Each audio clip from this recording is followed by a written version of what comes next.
देख रहे हैं, जो माहौल है वो बाबा साहब पर आकर टिक जाता है। क्योंकि उसका रीजन यह है भाई, बाबा साहब को केवल भारत में ही नहीं बल्कि विश्व के 70 देशों में माना जाता है और जाना जाता है। तो मेरा तो यही आग्रह है कि ये जो इस तरह के मंच लगते हैं, इनसे लोगों में जागृति आती है और इसका एक संदेश विश्व भर में आपके चैनल के माध्यम से ये पहुंचाने का काम करेगा। सभी साथियों को जय भीम। मैं अरविंद कुमार। साथियों, अभी मैं पहुंचा हूँ मेरठ के मलियाना गांव के अंबेडकर पार्क में। मैं पार्क में आज बाबा साहब अंबेडकर की 134वीं जयंती को मनाया जा रहा है। 134वीं जन्म जयंती किस तरीके से मनाई जा रही है, मैं आपको अंदर तक लेके चलता हूँ। ये अंबेडकर पार्क का बाहरी हिस्सा, गेट के बाहर इसको डेकोरेट किया गया है। आज इस मेले का आयोजन हुआ है अंबेडकर जयंती के, बाबा साहब की जयंती के 134वें जन्मदिन पर। ये बाहर का सीन, स्थान डॉक्टर अंबेडकर पार्क, शक्ति नगर, मलियाना, मेरठ। इस जयंती को अंदर किस तरीके से मनाया जा रहा है, प्रोग्राम में आयोजित किया जा रहा है, आपको लेके चलता हूँ अंदर तक।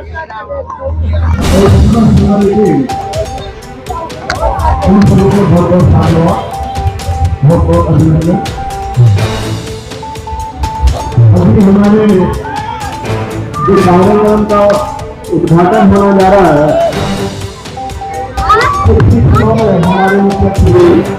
जैसे हम एंट्री पर हमें बैनर मिला है बहुजन समाजवादी फ्रंट के तत्वाधान में 3 दिवसीय अम्बेडकर मेला।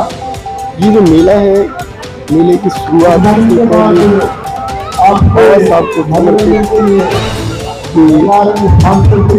लगी है व्यवस्था है। हमारे साथी आ चुके हैं, हम अपने ऑर्केस्ट्रा के साथियों का इस्तेमाल करते हैं, धन्यवाद करते हैं। हमारे यूट्यूबर हमारे साथियों में सोना जी भी अपने यूट्यूब चैनल के माध्यम से हमारे कार्यक्रम का प्रचार प्रसार करने में महत्वपूर्ण भूमिका निभा रहे हैं। आपका भी बहुत बहुत धन्यवाद, आभार उमेश शर्मा जी का। जितने भी हमारे साथी यूट्यूबर साथी आए हैं यहाँ पर, उनका भी बहुत बहुत आभार है, धन्यवाद है। और इस प्रांगण में जितने भी माता बहने बच्चे बुजुर्ग नौजवान साथी, जितने भी साथी आप पधारे हैं, आप सबका बहुत बहुत आभार, धन्यवाद। जो साथी जिन्होंने अपनी दुकानें लगाई हैं, उनका भी आभार है। और इस पर जो किया जाएगा, जो भी जिस रूप में इस कार्यक्रम में अपनी सेवाएं दे रहा हूँ, सबका बहुत बहुत धन्यवाद है। ज्योतिबा फुले ने एक कथन कहा था कि शिक्षा के बिना समझदारी हो गई, नैतिकता के बिना नैतिकता हो गई, और नैतिकता के बिना विकास हो गया, धन के बिना संस्कृति बर्बाद हो गया। शिक्षा महत्वपूर्ण है। देश की सामाजिक क्रांति के अग्रदूत महात्मा ज्योतिबा फुले की जन्म दिवस पर फिर एक बार पुनः मैं कोटि कोटि प्रणाम करता हूँ, नमन करता हूँ। कब से प्रोग्राम आप लोग करते हैं? देखिए, 14 अप्रैल का जो हमारा प्रोग्राम है, ये तो हम निरंतर काफ़ी वर्षों से लगातार करते आ रहे हैं। बट ये जो मेले का जो समारोह आप देख रहे होंगे, चारों तरफ ये चहल पहल देख रहे हैं, ये हमारी इस बार फर्स्ट टाइम शुरुआत है। और इसके लिए हम लगभग 2018 से प्रयासरत थे, लेकिन हमें सफलता प्रशासन की तरफ से, पुलिस प्रशासन की तरफ से या गवर्नमेंट की तरफ से परमिशन नहीं मिल पा रही थी। लेकिन इस बार बाबा साहब का आशीर्वाद से देखो हमें परमिशन मिल पाई है। तो ये देखो इस बार हमारा मेले का शुरुआत हो गई है, फर्स्ट टाइम है। और देखो आप सब लोगों का सहयोग रहा तो आगे भी ये निरंतर प्रोग्राम बढ़ेगा ही भविष्य में। ये जो प्रोग्राम पूरी दुनिया में होते हैं बाबा साहब को लेके जी, क्या बाबा साहब को अभी आपका समाज समझ रहा है? समझ रहा है, आगे और ज़्यादा समझेगा, बहुत जागरूक होगा आगे। कैसे आप जागरूकता की बात कर रहे हैं?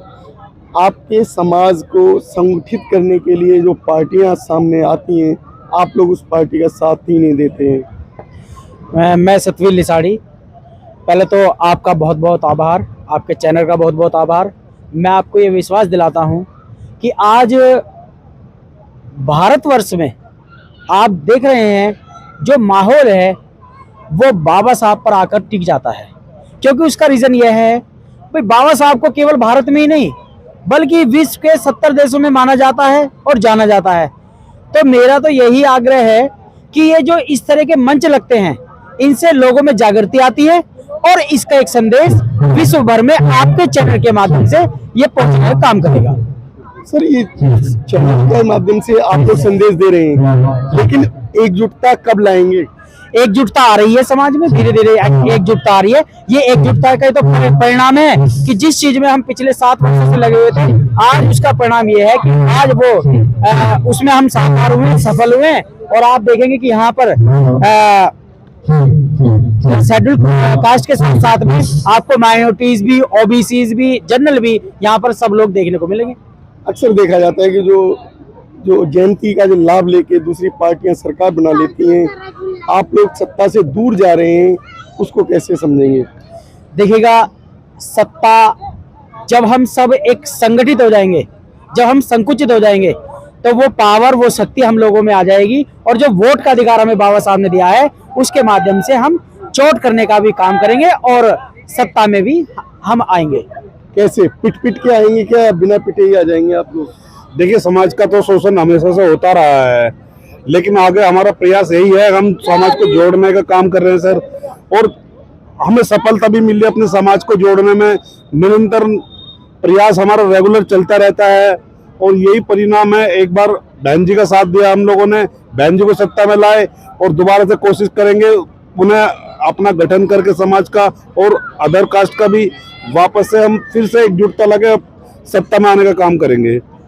तो आप सत्ता की बात करते हैं, सत्ता से तो आप बहुत दूर हैं। देखिए सर, ये तो राजनीतिक उतार चढ़ाव होता है, ये तो सर देखिए चलता रहता है। ऐसी बात नहीं, कांग्रेस का 70 साल से राज था, कांग्रेस सत्ता से जुड़ जा रही है, लेकिन कभी भी हम लोगों ने हार नहीं मानी है। हम निरंतर प्रयासरत हैं। कब तक प्रयास करते रहोगे और कब सत्ता पाओगे? सर देखिए, प्रयास की तो ये, जब तक हमें सत्ता हासिल होती है हम लगातार निरंतर प्रयास और संघर्ष करते रहेंगे। कब तक अपनी बहन बेटियों पर ये रेप के आरोप लगवाते रहोगे? सर देखिए, जब तक ये गंदी सोच की सरकारें आती रहेंगी जो गुंडा प्रवृत्ति को संरक्षण देती हैं, ये तो किसी की सरकारें नहीं है। जो हमारी, तुम्हारी और अदर समाज की भी बहन बेटियों पर अत्याचार हो रहे हैं, उनके साथ में बलात्कार हो रहे हैं, ठीक है सर, उसके लिए तो ये सरकारी दोषी है जो ये नियंत्रण अपराधों को नहीं रोक पा रही है। इसके लिए आप लोग क्या करने की तैयारी कर रहे हैं? ऐसा नया क्या करेंगे 2027 के चुनाव से पहले? सर देखिए, ये तो अभी आने वाला वक्त बता पाएगा, मैं अभी इतनी प्लानिंग नहीं बता पाऊंगा। उसके लिए आप लोग समाज से हैं? मैं बहुजन समाज से हूँ। बहुजन समाज से हैं। अभी भाई ने कहा कि हम नहीं बता पाएंगे, 2027 से पहले आप क्या प्लानिंग कर रहे हैं? देखिए साहब, मैं राजनीति में तो नहीं हूँ इस समय, लेकिन वो परिस्थिति बताएगी क्या है। लेकिन मैं तो यही कहूँगा कि जो गठबंधन होना चाहिए वो होना चाहिए। तो आज जो अलग अलग पार्टी में अलग अलग संगठन चला रहे हैं, उनको एकजुट होना चाहिए।